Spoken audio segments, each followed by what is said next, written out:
ఈరోజు మనతో పాటు ఉన్నారు ప్రముఖ acupuncture and traditional medicine specialist doctor PS Sagar garu from second life nature kid hospital. Doctor garu నమస్తే. నమస్తే. డాక్టర్ గారు, వెన్నునొప్పి సమస్య అయితే ఈ మధ్య కాలంలో మనం చాలా చిన్న వయసులోనే చూస్తూ ఉన్నాం ఈ సమస్యని. సో ఈ సమస్య వచ్చిందంటే చాలా మంది ఫీల్ అవుతూ ఉంటారు, పెయిన్ కిల్లర్స్ వాడడమే తప్ప దీనికి పరిష్కారం లేదని. సో ట్రెడిషనల్ మెడిసిన్ పరంగా దీన్ని మీరు ఎలా తగ్గిస్తారు, అసలు ఇది ఎందుకు వస్తుంది, పూర్తిగా తగ్గించడం అంటే ఎలాగా? ఒకటమ్మా, ఇది వెన్నుపూస సమస్య ఆల్మోస్ట్ ప్రతి ఒక్కరం మన లైఫ్ టైంలో ఎప్పుడో ఒకప్పుడు ఎక్స్పీరియన్స్ చేయాల్సిన విషయమే.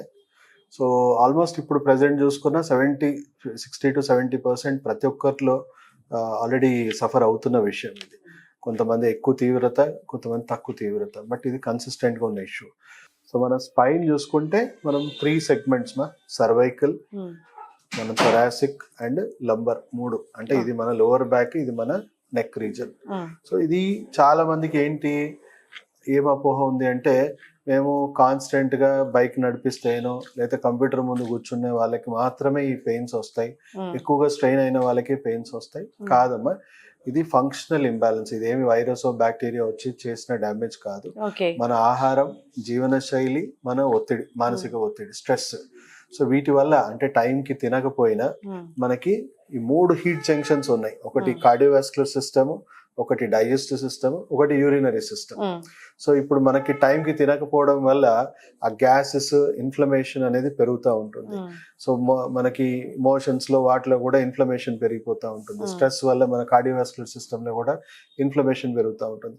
ఆ ఇన్ఫ్లమేషన్ కి వెన్నుపూసకి అంతా కూడా డ్రై హీట్ లేకపోతే డ్యాంప్ హీట్ తగిలి డిహైడ్రేట్ అయిపోతూ ఉంటుంది. ఆ డిస్క్లన్నీ, దాంట్లో ఉన్న ఫ్లూయిడ్స్ అన్ని కూడా డిహైడ్రేట్ అయిపోవడము, డీజనరేట్ అవ్వడము, డ్యామేజ్ అవ్వడము, బోన్ కూడా అరిగిపోవడము అనేది జరుగుతూ ఉంటుంది. సో స్ట్రెంగ్త్ తగ్గిపోతూ ఉంటుంది. సో మనం చూసుకుంటే ప్రతి ఒక్కరం మనం ఫస్ట్ స్టేజ్ లోనో సెకండ్ స్టేజ్ లోనో అందరం ఉంటాం. కానీ సెకండ్ స్టేజ్ దాటిన వాళ్ళకే కొంచెం పెయిన్స్ అనేవి స్టార్ట్ అవుతాయి. సో సెకండ్ స్టేజ్ దాటిన వాళ్ళకి కొంచెం ఎక్కువసేపు నడిచినా, ఎక్కువసేపు స్ట్రెయిన్ అయితే అప్పుడప్పుడు మైల్డ్ గా నెక్ పెయిన్, బ్యాక్ పెయిన్ తెలుస్తా ఉంటుంది. తెలిసే అవకాశమే లేదు, ఎందుకంటే స్ట్రక్చర్ లో స్ట్రెంగ్త్ ఉంటుంది కాబట్టి ఎక్కడ కూడా పెద్దగా ప్రెషర్ అనేది ఉండదు. సో ఆల్మోస్ట్ సెకండ్ స్టేజ్ దాటాక కొంచెం స్ట్రెయిన్ అవుతే మైల్డ్ గా పెయిన్స్ రావడం అనేది స్టార్ట్ అవుతుంది. సో అక్కడ మనం ఎక్సర్సైజ్ లో ఈ స్టేజ్ లో ఉన్న వాళ్ళకి సెకండ్, థర్డ్ స్టేజ్ వరకు కూడా, థర్డ్ స్టేజ్ డీజనరేషన్ ఉన్న వాళ్ళకి కూడా మనం కొంతవరకు ఎక్సర్సైజ్లు, డైట్, లైఫ్ స్టైల్ కరెక్ట్ చేసుకుంటే ఇంకా ప్రోగ్రెస్ అవ్వదు కాబట్టి. అండ్ ఎక్సర్సైజెస్ వల్ల వాటిలో ఫ్లెక్సిబిలిటీ, బ్రెయిన్ నుంచి న్యాచురల్ పెయిన్ కిల్లర్స్ ఇవన్నీ రిలీజ్ అవుతాయి కాబట్టి వాళ్ళకి పూట గడిచిపోతుంది. ఏ పెయిన్ కిల్లర్ వాడాల్సిన అవసరం లేదు.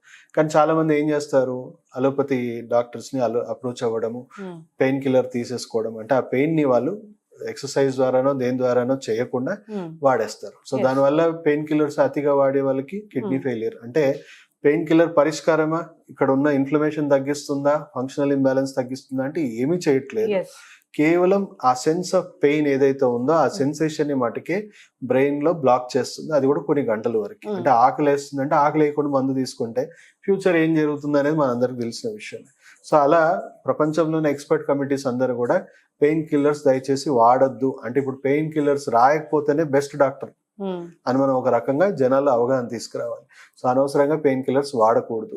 డైట్, లైఫ్ స్టైల్ కరెక్ట్ చేసుకోవాలి. థర్డ్ స్టేజ్ దాటిన వాళ్ళకి ఏంటంటే కొంచెం ఎక్కువసేపు కూర్చున్నా, ఎక్కువసేపు స్ట్రెయిన్ అయినా విపరీతంగా పెయిన్స్ తోని ఇబ్బంది పడుతూ ఉంటారు. ఫోర్త్ స్టేజ్ లో అయితే డిస్క్ ప్రొలాప్స్ అయ్యి నరాల మీద ప్రెషర్ పడి, ఇప్పుడు సర్వైకల్ రీజన్ లో అనుకోండి, తల నరాలు, చేతు నరాలు కంప్రెషన్ కి గురై రేడియేటింగ్ పెయిన్స్, తల తిరగడము, ఎక్కడంటే అక్కడ పడిపోవడం అనేది జరుగుతూ ఉంటుంది.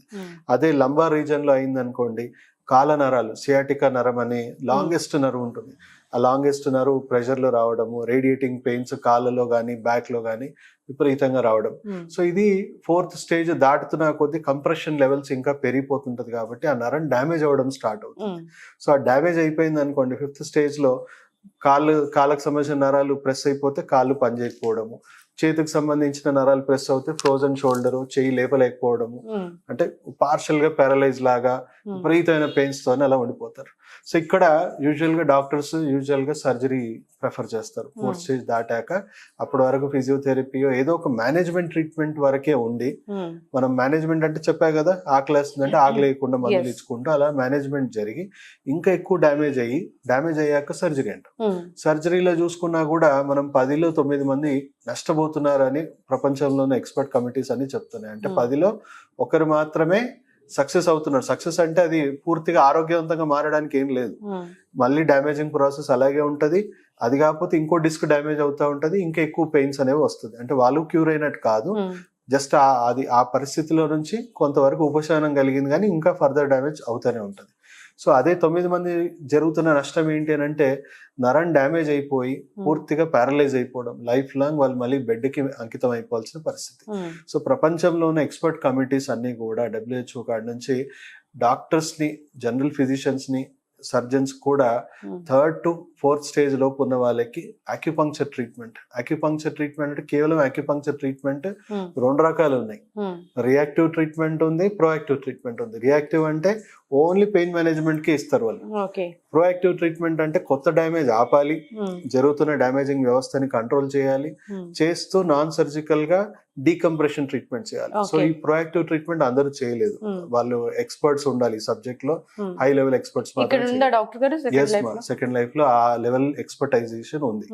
సో అదే ప్రైమరీ లెవెల్లో చేసే వాళ్ళు, యాక్యుపంక్చర్ చేసే వాళ్ళకు ఓన్లీ వాళ్ళకి వచ్చిన నాలెడ్జ్ ఏంటంటే పెయిన్ మేనేజ్మెంట్. అంటే ఫిజియోథెరపిస్టులు కంటే కొంచెం బెటర్ గా చేయగలరు, బట్ ఓన్లీ అంతవరకే పరిమితం. పెయిన్ కిల్లర్ వేసుకుంటే మనకి పెయిన్ ఎలా తగ్గుతుందో వాళ్ళు చేసింది అలా ఉంటుంది. నాన్ అంటే మనం పెయిన్ కిల్లర్ లేకుండా పెయిన్ ని కంట్రోల్ చేస్తున్నాం. సో మనం అక్కడ టైం వేస్ట్ చేయకూడదు, ఎందుకంటే మనకు రోజు రోజుకి స్టేజ్ ప్రోగ్రెసివ్ గా ఉంటది. సో మనం ఏ స్టేజ్ లో అయినా కానీ, మీరు ఇప్పుడు 3rd స్టేజ్ లోనే వచ్చారనుకోండి, ఫర్దర్ డ్యామేజ్ ఆపొచ్చు. And 3rd stage to 5th stage లోపు ఉన్న వాళ్ళు, ఈవెన్ 5th స్టేజ్ లో ఉన్న వాళ్ళు కూడా మన దగ్గరకు వస్తున్నారు. సర్జరీ సజెస్ట్ చేసినా కూడా వాళ్ళు నడవలేని పరిస్థితుల్లో ఉన్నా కూడా మన దగ్గర ఇక్కడ బెడ్ రెస్ట్ లో ఉంచి మన దగ్గర అడ్మిట్ చేసుకొని, ఎందుకంటే వాళ్ళు కదిలినా కూడా డ్యామేజ్ అయిపోతుంది, డిస్క్ మొత్తం కూడా పూర్తిగా బయటకు వచ్చేసి నరాలు కంప్రెస్ అయిపోయి డ్యామేజ్ అవుతారు. సో వాళ్ళు కదలకుండా వాళ్ళని కొన్ని రోజులు ఇక్కడ 2 months 3 months ఉంచి నాన్ సర్జికల్ గా వాళ్ళకి డీకంప్రెషన్ ట్రీట్మెంట్ ఇచ్చి మళ్ళీ స్ట్రెంత్ డెవలప్ చేసి పంపిస్తాం.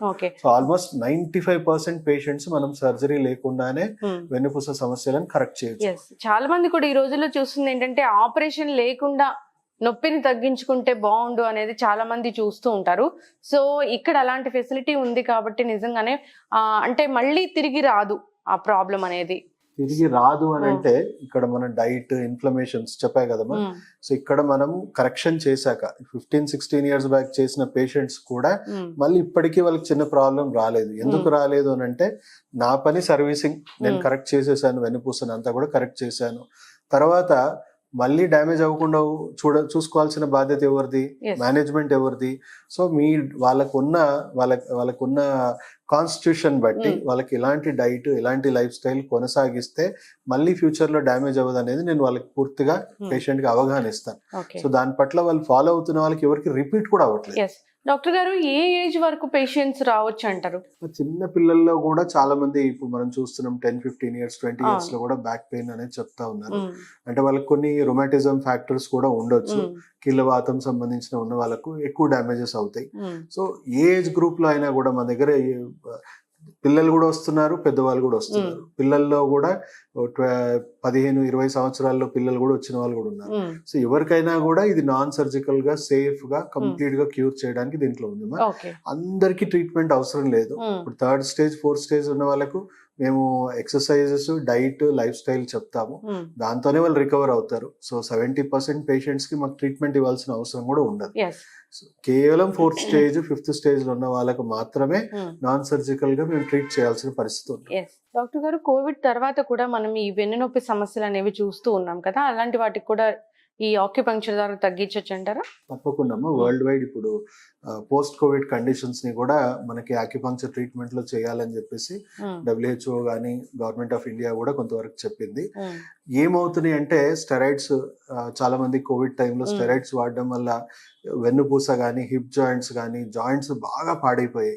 సో మళ్ళీ వాళ్ళని డిటాక్సిఫికేషన్ చేసి వాళ్ళ బాడీలో ఉన్న స్టెరాయిడ్ ఎఫెక్ట్స్ కానీ యాంటీబయాటిక్ ఎఫెక్ట్స్ రకరకాలుగా అవి డిటాక్సిఫై చేస్తూ మళ్ళీ కొత్త డ్యామేజ్ అవ్వకుండా వాళ్ళని కంట్రోల్ చేస్తూ ఆల్రెడీ జరిగిన డ్యామేజ్ ని కూడా నాన్ సర్జికల్ గా లేదా చిన్న కండిషన్స్ ఉంటే మెడిసిన్ తో కూడా పూర్తిగా క్యూర్ చేయొచ్చు. డాక్టర్ గారు, చాలా మంది మహిళలు కంప్లైంట్ చేస్తూ ఉంటారు, డెలివరీ తర్వాత చాలా నొప్పిగా అనిపిస్తుంది, వెన్ను నొప్పి సమస్య అనేది మొదలైంది అని కూడా. సో అలాంటి వాళ్ళ గురించి ఏం చెప్తారు? ఒకటమ్మా, వాళ్ళకి అంటే చాలా మందికి ఏంటంటే అనస్థీషియా ఇంజెక్షన్స్ వెన్నుపూసలు ఇవ్వడము, దానివల్ల కూడా వాళ్ళకి అక్కడ స్ట్రక్చర్ లో కొద్దిగా మార్పులు రావడం వల్ల కూడా పెయిన్స్ వస్తూ ఉంటాయి. అండ్ లాంగ్ టర్మ్ ప్రెగ్నెన్సీ వల్ల కూడా వెన్నుపూస మీద ఎక్కువ భారం పడి కూడా స్ట్రక్చర్ లో అలైన్మెంట్ ప్రాబ్లమ్స్ వస్తాయి. సో అలాంటి వాళ్ళకి కూడా మనం పూర్తిగా ఏ సర్జరీ లేకుండా ఏ సైడ్ ఎఫెక్ట్స్ లేకుండా కంప్లీట్ గా ట్రీట్ చేయడానికి ఉంది. డాక్టర్ గారు, జనరల్ గా అంటే ట్రీట్మెంట్ అనేది ఎన్నాళ్ళు ఉంటుంది? మా అక్యూట్ కండిషన్స్ ఉంటే, అంటే ఫస్ట్ ఆఫ్ ఆల్ చెప్పాను కదా 70% పేషెంట్స్ కి థర్డ్ స్టేజ్ లోపు ఉన్న వాళ్ళకైతే వాళ్ళకి డిస్క్ డీకంప్రెషన్ అనేది ఉండదు. సో డిస్క్ కంప్రెషన్ అనేది ఎక్కువ ఉండదు, ఓన్లీ డీజనరేషన్ మటుకే ఉంటుంది. సో వాళ్ళకి exercises, self treatment, diet, medicines ఇచ్చేసి వాళ్ళని కన్సిస్టెంట్ గా వాళ్ళంతలో వాళ్ళే రికవర్ అయిపోతూ ఉంటారు ఒక 3 to 4 months లో మాక్సిమం. అదే డిస్క్లు బాగా కంప్రెషన్ కి గురయ్యి డీజనరేషన్స్ ఎక్కువ ఉండి 4th స్టేజ్ లో అలా ఉన్నారనుకోండి, మేబీ ఒక 2-3 months ట్రీట్మెంట్, మెడిసిన్స్ ఒక 6 months 4 to 6 months అట్లా వాడాల్సింది ఉంటుంది. క్రానిక్ సిచ్యువేషన్ లో ఉన్నారనుకోండి, 5th స్టేజ్ అసలు కదిలితే కూడా విపరీతమైన పెయిన్, స్ట్రక్చర్ లో ఇబ్బంది వస్తుంది అనే వాళ్ళకి, ఆ స్టేజ్ లో ఉన్న వాళ్ళకి కూడా మనం ఒక 2-3 months బెడ్ రెస్ట్ లో ఉంచి ట్రీట్మెంట్ చేయాలి. అవుట్ పేషెంట్ లో కాకుండా ఇన్ పేషెంట్ లో వాళ్ళని మనం చేసి కొంత రీహాబిలిటేషన్ చేశాక వాళ్ళని అప్పుడు డైట్ మీద, మెడిసిన్ మీద పెట్టేస్తాం. సో వాళ్ళు కూడా హార్డ్లీ ఒక 2-3 months లో మెయిన్ ట్రీట్మెంట్ కంప్లీట్ అయిపోతుంది. ఓ 6 months అట్లా మెడిసిన్ వాడాల్సింది ఉంటుంది. డాక్టర్ గారు, మందులు లేకుండా ఇలాంటి వెన్నునొప్పిని, సివియర్ వెన్నునొప్పిని తగ్గించవచ్చు. సో అంతేకాకుండా సర్జరీ కూడా అవసరం లేదని చాలా చక్కగా చెప్పారండి. సో చాలా మంది కూడా భయపడుతూ ఉంటారు సర్జరీ అనగానే. అంతేకాకుండా మందులు వాడితే సైడ్ ఎఫెక్ట్స్ గురించి అందరికీ తెలిసిందే. సో అలా కాదు, మంచి ట్రీట్మెంట్ ఉంది ఆక్యుపంక్చర్ విధానం ద్వారా. అంతేకాకుండా ట్రెడిషనల్ మెడిసిన్ కాంబినేషన్లో ఇది కాంబినేషన్ ఆఫ్ ట్రీట్మెంట్లో ఇది ఉంటుంది. సో తగ్గిపోతుందని చాలా చక్కగా చెప్పారండి. చాలా ధైర్యం కూడా అందించారు ఈ సంస్థతో ఇబ్బంది పడుతున్న వాళ్ళకి. సో ఎవరైనా కానీ ఈ సంస్థతో ఇబ్బంది పడుతూ ఉంటే ఖచ్చితంగా కాంటాక్ట్ చేయాలని కోరుకుందాం. మంచి ఇన్ఫర్మేషన్ డాక్టర్ గారు, ధన్యవాదాలు. Thank you.